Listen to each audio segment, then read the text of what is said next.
Ciao friends and welcome. My name is Antonio. Today I Zero Min History and we're going to show you an unforgettable 10-day whirlwind journey through the heart of Italy. From the eternal city of Rome through the Renaissance splendor of Florence and all the way to the magical floating city of Venice, we're going to experience the very best this beautiful country has to offer. This itinerary is designed to be efficient, immersive, and packed with joy, giving you a real taste of the sweet life. This trip is perfect for first-time visitors who want to see the iconic sites that have captured imaginations for centuries. But even if you've been to Italy before, this journey is a chance to fall in love all over again.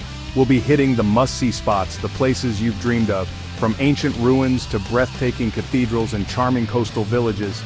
Think of this as your ultimate Italian highlight reel, a perfectly put-together adventure that makes the most of every single moment. So grab your notebook, get ready to be inspired, and let's dive into this fast-paced guide.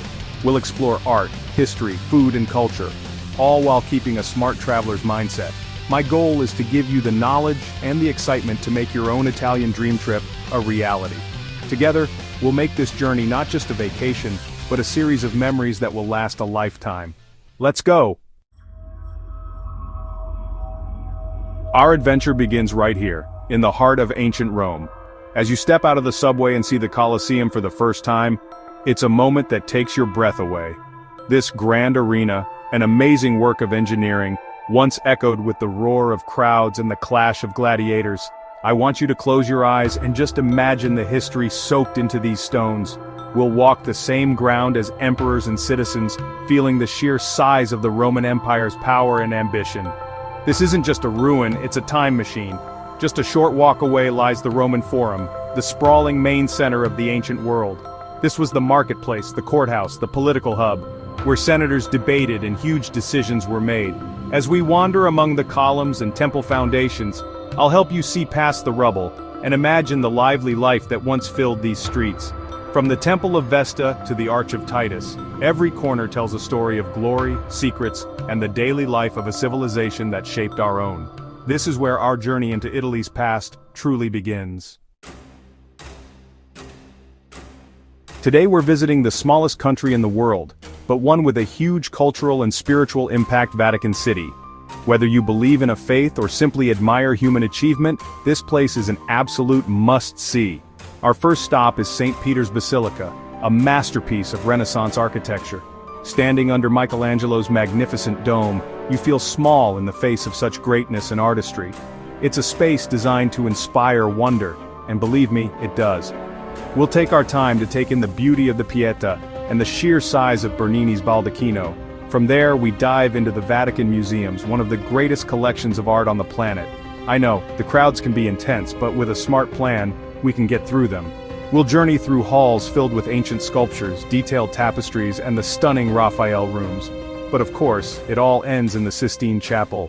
You'll crane your neck back and gaze upon Michelangelo's ceiling, a work of such genius and devotion that it goes beyond time. It's a deep experience, a silent talk with one of history's greatest artists. No trip to Rome is complete without enjoying a little tradition and a lot of amazing architecture.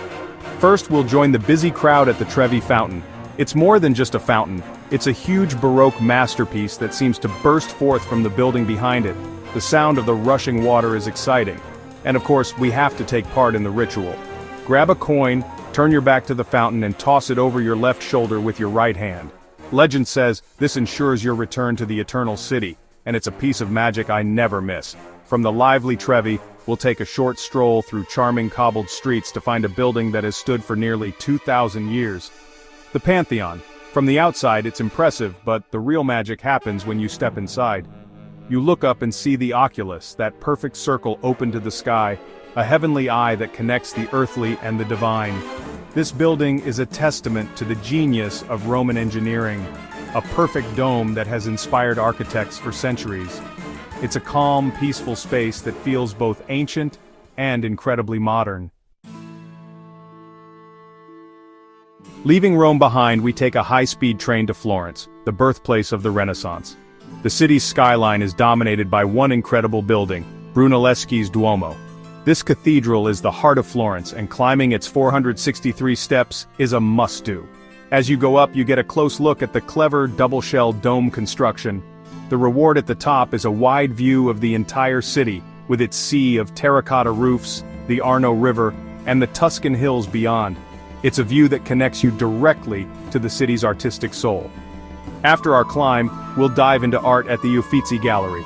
This is where the Renaissance truly comes alive. Housed in a former Medici office building, the Uffizi holds an unmatched collection of masterpieces. We'll stand before Botticelli's The Birth of Venus in Primavera, marvel at works by Leonardo da Vinci and Michelangelo, and trace the evolution of art from the medieval to the high Renaissance. It can be a lot to take in, so we'll focus on the main attractions, understanding not just the paintings themselves, but the new ideas, and focus on human values they represent. After a day filled with art and history, we're going to experience Florence from a different angle. As the afternoon light begins to soften, we'll make our way across the Arno River and up the hill to Piazzale Michelangelo. This terrace offers what is, without a doubt, the most iconic and romantic view of Florence. It's the postcard shot you've always dreamed of, with the entire city spread out before you, the Duomo, the Palazzo Vecchio, the Ponte Vecchio bridge spanning the shimmering river. This is a place to slow down, find a spot on the steps, maybe grab some ice cream or a small bottle of sparkling wine, and just watch. As the sun begins to set, it bathes the city in a warm golden glow, and the sky turns into a canvas of pinks and oranges. It's a shared, common experience with locals and travelers all gathered to witness the daily show. This is the moment to capture that perfect photo, but more importantly, it's a moment to simply be present and soak in the breathtaking beauty of Tuscany. Get ready for a city that defies logic and sparks the imagination. Venice. There are no cars, no roads, only canals and footpaths. Our introduction to this magical place is a journey down the Grand Canal, the city's main waterway. Whether you choose a public water bus, the Vaporetto, or spend extra on a private water taxi, gliding along this waterway is an unforgettable experience. You'll pass magnificent palaces, historic buildings, and glide under the famous Rialto Bridge. It feels like you've sailed directly into a painting. The Grand Canal eventually opens up into our next destination, the stunning St. Mark's Square, or Piazza San Marco. Napoleon called it the drawing room of Europe, and it's easy to see why. It's surrounded by incredible architecture on three sides and dominated by the glittering mosaic-covered front of St. Mark's Basilica. We'll marvel at its Byzantine domes and golden insides, a testament to Venice's historic wealth and its connection to the East. Then, we can simply enjoy the square, listen to the dueling orchestras from the historic cafes, and get happily lost in the maze of surrounding alleyways. From the grandeur of the cities, we now escape to the rugged beauty of the Italian Riviera and the Cinque Terre.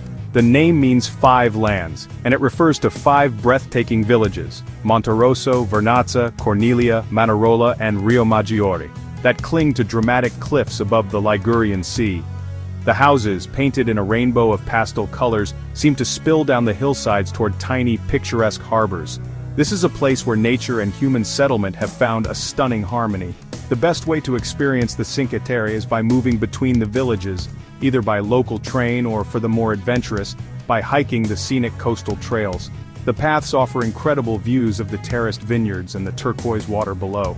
We can take a dip in the sea at Monterosso's beach, enjoy a lunch of freshly caught seafood and pesto pasta in Vernazza's harbor, and find the perfect photo spot in Manarola as the sun begins to set. This is a slower, more relaxed pace of Italian life, full of fresh sea air and simple pleasures. Our journey takes us north to Italy's capital of fashion and finance, Milan. While it may feel more modern and businesslike than the other cities we've visited, Milan holds its own incredible treasures. The undeniable centerpiece is the Duomo di Milano, a breathtaking Gothic cathedral that took nearly 6 centuries to complete. Its front is an intricate forest of spires, pointy towers, and statues. We'll not only explore the vast inside but also take the elevator or stairs to the rooftop, where you can walk among the spires and enjoy a spectacular view of the city. Right next to the Duomo is another Milanese icon, the Galleria Vittorio Emanuele II. This is one of the world's oldest and most beautiful shopping malls. We'll stroll under its magnificent glass and iron dome, admiring the mosaic floors and elegant storefronts of high-fashion brands. You don't have to be a shopper to appreciate the architecture and the atmosphere. It's the perfect place to do some window shopping, or better yet, stop at one of the historic cafes for a classic Milanese aperitif, sipping an espresso or a Campari soda while watching the stylish world go by. For our final destination, we're escaping the city bustle for the serene and stunningly beautiful Lake Como. Nestled at the foot of the Alps, this Y-shaped lake is a true paradise, famous for its dramatic scenery, fancy villas, and charming lakeside towns. We'll take a ferry across the deep blue water, which is honestly the best way to appreciate the grandeur of the surrounding mountains plunging into the lake. This is a place that has inspired artists and writers for centuries, and you'll immediately understand why. We'll focus on the golden triangle of the central lake, visiting the elegant town of Bellagio, known as the Pearl of the Lake. We can wander its steep cobbled lanes and explore the beautiful gardens of Villa Melzi.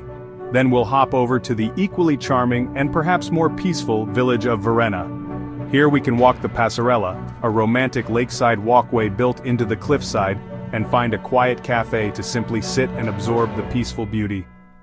A visit to Lake Como is the perfect, relaxing end to our fast-paced Italian adventure. For your bonus day, I'm giving you a classic traveler's tough choice, a decision between two incredible yet very different experiences south of Rome. Your first option is the Amalfi Coast. Picture a dramatic coastline with winding cliffside roads, terraced lemon groves, and glamorous towns like Positano and Amalfi cascading down to the sparkling Mediterranean Sea. This is the Italy of postcards, a place for sun-drenched indulgence, scenic boat trips, and savoring limoncello while gazing at one of the world's most beautiful views. It's pure coastal bliss. Your other choice is a journey back in time to the haunting ruins of Pompeii.